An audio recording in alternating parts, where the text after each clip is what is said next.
Hey, Pastor Dan here with our final Proverbs practicals for this evening, our third for the night. In our last video, we saw that careful, calm speech characterizes the wise. The next verse carries on that theme. We're in Proverbs 17, the last verse of the chapter, verse 28. It says, "Even a fool, when he holdeth his peace, is counted wise, and he that shutteth his lips is esteemed a man of understanding." There's a simple principle in play. It's almost, if not always, better to say nothing than to say the wrong thing. Now, again, this doesn't discount the necessity of saying the right thing at the right time. But we are far more inclined to say the wrong thing or to say things at the wrong time. So our default should be to consider carefully before we speak. The fool is the person who systematically makes bad decisions, who doesn't take God into account. But even that person looks pretty smart when they're quiet. There's an old saying that it's better to shut your mouth and be thought a fool than to open it and remove all doubt. Sometimes the best thing we can say is nothing. This verse goes a step further and says that people will tend to assume you're pretty smart, that you've got things figured out, that if you aren't saying anything, you must know what you're talking about. So as with the last verse, don't be in a rush to speak.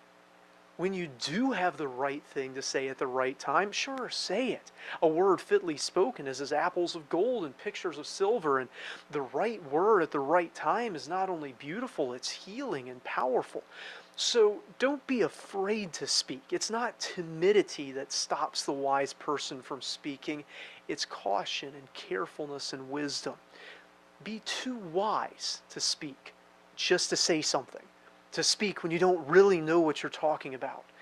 It's okay for us to acknowledge that we don't know something about something, that we don't have a good handle on some issue yet, that we don't want to say something without being able to back it up.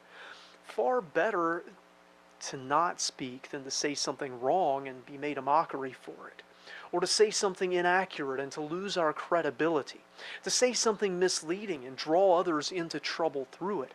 Words are powerful. We should use them carefully. They are powerful for good and they are incredibly dangerous for bad. And it is the fool who is uncaring and just says whatever he feels like. It's the wise person who often holds their peace, and that impression sinks in to the point that people take more seriously the people who speak less. Our default setting should be to listen, not to speak. Only when we have listened sufficiently do we have something to say that's worth hearing. Now, I hope this video, as the others, has been a blessing to you. If so, then make sure you hit like, subscribe to our channel, share these around to other people that might benefit from them. Once again, we'll leave this premiere running for a few minutes so that you can share thoughts, testimonies, examples of these principles in action, and prayer requests in the live chat. If you're participating in that chat, then I hope you make sure you spend a few minutes praying for those requests and thanking God for those testimonies of His work. Until next time, I hope you stay well and walk worthy of the Lord.